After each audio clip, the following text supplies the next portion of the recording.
I was looking for something to do with my hands, and we started at home. Basically, I was just making a doll for my own daughter. I come from a design and social work background, which I've been trained in Germany and in the UK. So when I made these dolls, other people saw and they really liked it, and they said, why don't you make more? And on her second birthday, there was a Tibetan woman at the birthday party who needed work. And she says, can you teach me?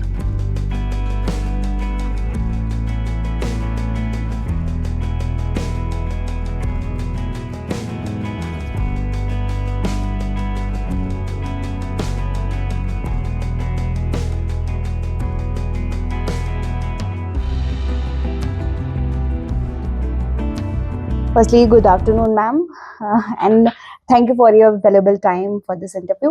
And before we begin, could you please introduce yourself? I'm Mona Bruchmann.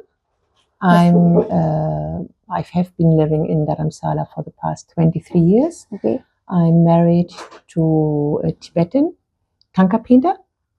We have 2 children.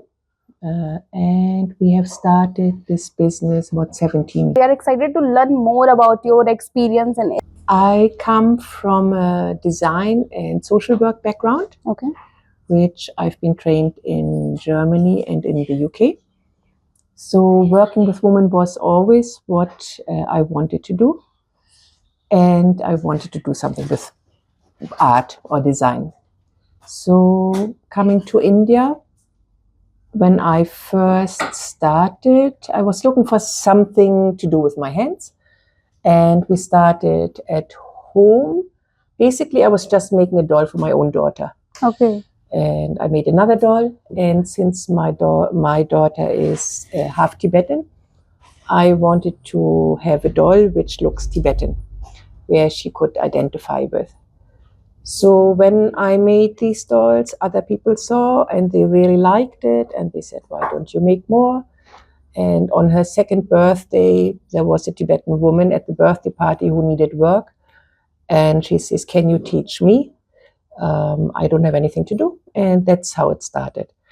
I said to her, I can teach you, but I don't know if you can sell. So we will put it with friends in a shop and see. And it sold. And then her friend came, and then their friend came, and then more and more people. That's how it started. It was never envisioned to become a big enterprise like this. It just happened organically.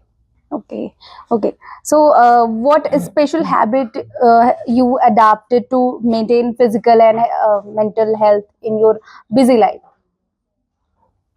I meditate almost every morning. I do a lot of yoga. I go walking in the evenings. I guess that's it. I write. I think that's what it is. Waking up in the morning, doing breathing exercise, meditating, doing some yoga, writing diary. In the evening after work, going for a long walk. I think that's what could help. Okay. So next question is, what role did education and skill development play in becoming a successful woman?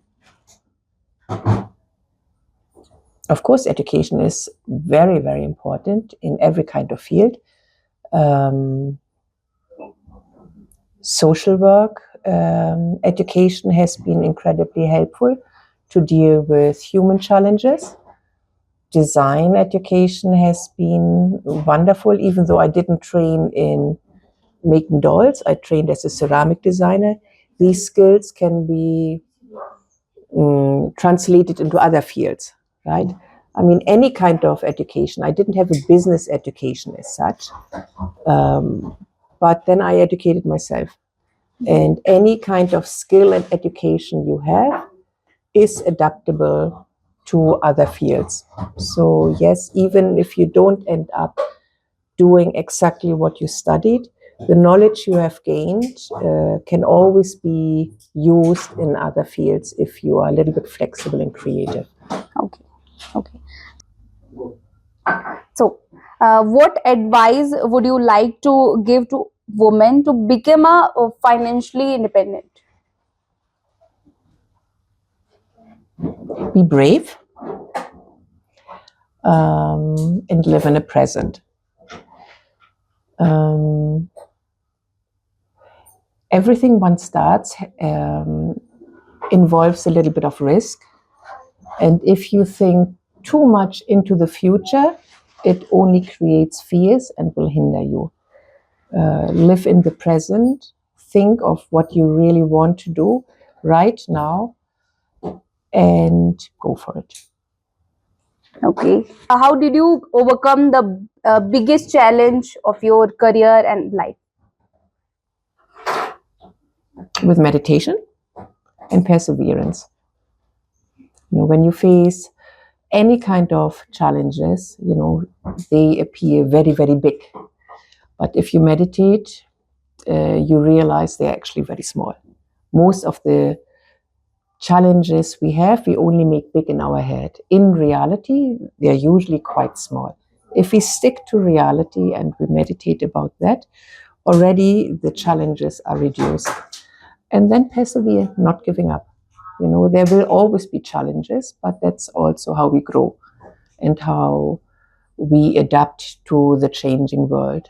There's always friction, but by trying to stay calm, staying in the present, but adapting to the present needs without jumping too far into the future, I think that helps usually. Thank you. Thank you, ma'am.